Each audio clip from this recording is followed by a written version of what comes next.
غلطة ماما إنها افتكرت إن ابنها هو اللي بيحدد إمتى يقعد في كرسي العربية، وإمتى يربط حزام الأمان، والحاجتين دول حاجتين مهمين للأطفال في السن الصغير، وحتى لمّا بيكبروا شوية لازم كمان حزام الأمان يكون موجود حتى لو قاعدين في الكرسي الخلفي.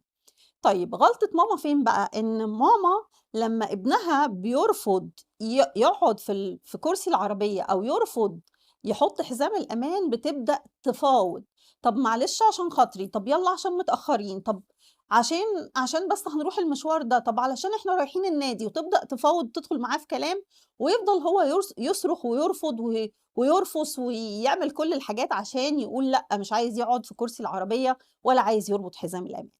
وماما بعد شوية بتزهق وبتبقى مستعجلة، بتبدأ تتحرّك، ومن هنا الطفل بيعرف إن الرفض والرفص والصريخ والعياط والزعيق بيجيب له نتيجة أحسن من إن هو يسمع الكلام.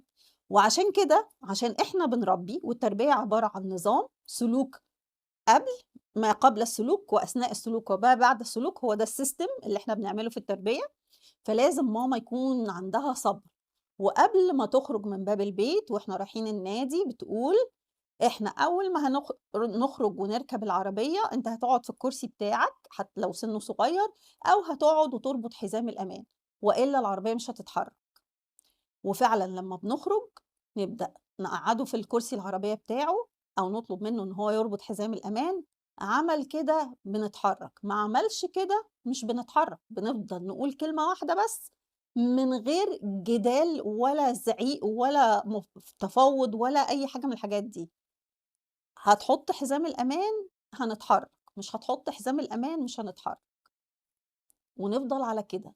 صحيح في الأول أول 15، 20 مرّة هيبقى في مقاومة، ولازم أنتِ تتحلّي بالصبر، صبر كبير أوي، بس بعد كده هيبقى في system، بعد كده هيبقى عارف إنه إحنا مش هنقدر نتحرّك غير وحزام الأمان محطوط أو أنا قاعد في كرسي العربية، وهيتعلّم إنه النظام هو اللي بيمشي، مش الصريخ ولا الزعيق ولا الرفص ولا الكلام ده.